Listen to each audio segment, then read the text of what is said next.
Hello మామ, ఒక అబ్బాయి అయితే డిఎం చేసిండు అనమాట. లైక్ మాస్టర్స్ అనేది యూఎస్ఏ లో కంప్లీట్ చేసిండంట. నాకు ఎంబీఏ చేయాలని ఇంట్రెస్ట్ ఉంది బ్రో, యూకే రావచ్చా, వచ్చి ఎంబీఏ చేయొచ్చా, జాబ్స్ వస్తాయా, జాబ్స్ ఉన్నాయా, దాని మీద స్కోప్ ఎలా ఉంది అని అయితే అడిగింది. అనుకోకండి ఇలా చెప్తున్నా అని, బట్ మీరు మాస్టర్స్ చేసి యూఎస్ లోనే జాబ్ కొట్టలేకపోతున్నారు, మళ్ళీ యూకే వచ్చి ఎంబీఏ చేసి జాబ్ ఎలా కొడదాం అనుకుంటారో నాకైతే అర్థమైతలేదు. మళ్ళీ ఎంబీఏ చేయడానికి వచ్చి దానికి మళ్ళీ 10 to 15 lakhs ఖర్చు పెట్టుకొని తర్వాత మళ్ళీ స్కిల్స్ అది జాబ్ వస్తుందా గ్యారంటీ అంటే మళ్ళీ అది చెప్పలేమన్నమాట. ఇచ్చే సజెషన్ ఏంటంటే, మీరు మాస్టర్స్ అయిపోయింది కాబట్టి అక్కడే ఉండి జాబ్స్ అయితే ట్రై చేయండి. మీ 100% జాబ్స్ వచ్చడానికి అయితే ట్రై చేయండి. ఏంటో అర్థం కాదు మామ, యూఎస్ లో ఉన్న వాళ్ళు యూకేకి వస్తా అంటారు, యూకేలో ఉన్న వాళ్ళు ఏమో యూఎస్కి వెళ్తా అంటారు.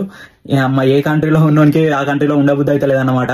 కంట్రీలు మారదామని చూస్తారు, కాకపోతే ఏ కంట్రీలో ఉన్నోనికి సిచ్యువేషన్ ఆ కంట్రీలో వాళ్ళకే తెలుసు అన్నమాట. సో అట్లుంది ప్రజెంట్ మన గ్లోబల్ సిచ్యువేషన్ మొత్తం. ఈ ఒక్క కంట్రీ అనే కాదు, ప్రతి ఒక్క కంట్రీ అట్లనే ఉంది మామ. కొంచెం ఎవడైతే అబ్రోడ్ కి మూవ్ కావాలనుకుంటున్నారో కొంచెం ఆలోచించండి. క్లారిటీ వచ్చింది అనుకుంటా. సో ఇలాంటి ఇన్ఫర్మేటివ్ వీడియోస్ కోసం follow and subscribe my channel. Next వీడియోలో కలుద్దాం. అంతవరకు టేక్ కేర్, బాయ్.